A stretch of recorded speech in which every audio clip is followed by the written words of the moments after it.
شریعت مطہرہ میں جو شریعت محمدی ہے اس میں خودکشی کرنا یہ نہایت ہی قبیح ہے اور جہنم میں لے جانے والا فعل ہے،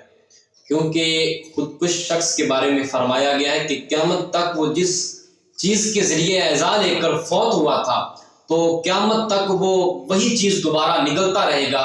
اور ویسے ہی فعل کرتا رہے گا یہاں تک کہ قیامت آ جائے گی، تو اتنی تکلیف اس کو قیامت تک یہ ہوتی رہے گی۔ تو جو شخص اب خودکشی کر کے فوت ہوا ہے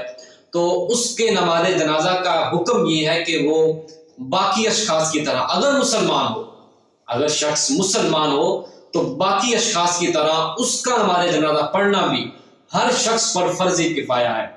اگر کسی کے پاس اس کے جنازہ کی خبر پہنچی کہ فلاں شخص خودکشی کر کے فوت ہو گیا ہے اور اس کا نماز جنازہ پڑھایا جائے گا، تو کوئی شخص نہیں آیا، حالانکہ خبر سب کو تھی لیکن آیا کوئی نہیں، تو سب کے سب اشخاص جو ہیں وہ گناہگار پائے جائیں گے۔ تو جو شخص خودکشی کر کے فوت ہو اس کے لیے ایصال ثواب کرنا